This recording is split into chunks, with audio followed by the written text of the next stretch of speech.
بسم اللہ الرحمن الرحیم۔ رسول اللہ صلی اللہ علیہ وآلہ وسلم پر قرآن نازل ہوتا ہے جو آج ہر شخص کی زبان پہ شکوہ ہے، یہ ختم ہو جانا چاہیے۔ نہ شکریہ کے الفاظ، لاکھوں کروڑوں روپے موجود ہونے کے باوجود سوائے واویلا کے زبان پہ کچھ آتا ہی نہیں۔ ان لوگوں کو بھی دیکھیے جن کے پاس کھانے کو کچھ نہیں ہے۔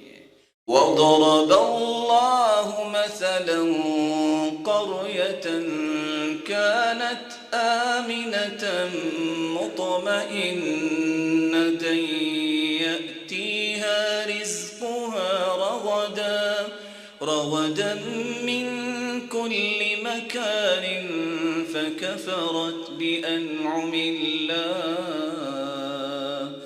فَأَذَاقَهَا اللَّهُ لِبَاسَ الْجُوعِ وَالْخَوْفِ بِمَا كَانُوا يَصْنَعُونَ۔ اللہ نے کیسی بستی کی مثال بیان کی ہے۔ کانت آمینہ، امن والے تھے، مطمئن، کوئی خوف نہیں تھا۔ یأتیہا رزقها من کل مکان، ہر طرف سے رزق تھا۔ فکفرت بانعم اللہ، اللہ کی نعمتوں کی ناشکری انہوں نے کر دی۔ فأذاقها اللہ لباس الجوع، اللہ نے بھوک کا عذاب اور آزمائش ان پہ ڈال دی۔ والخوف، خوف ان کے دلوں میں ڈال دیا، بس کیا ہو جائے گا، ڈیفالٹر ہو جائیں گے اور کچھ پتہ نہیں کیا ہونے والا ہے، کیا ہونے والا ہے۔ ہونا تو وہ ہے جو میرے مالک نے لکھا ہے، کچھ بھی ہونے والا نہیں ہے۔ انسان کی سوچ کے مطابق ہونے والا وہ ہے جو اللہ نے فیصلہ کرنا ہے، اور اللہ ذوالجلال جو فیصلہ کرتے ہیں اس سے بہترین کوئی فیصلہ نہیں ہوتا۔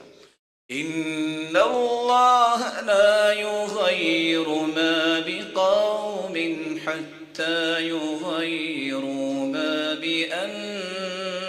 بانفسہم۔ ضرورت اس بات کی ہے، میں اور آپ سب سے پہلے ہم اپنے آپ کو بدلیں تو پھر معاشرہ بھی بدلے گا، ہم بھی معاشرے کا حصہ ہیں۔ اللہ ذوالجلال مجھے اور آپ کو ہر اچھی بات کو اپنی زندگی میں شامل کرنے کی توفیق دے اور ہم سب کے گناہوں کو معاف فرمائے۔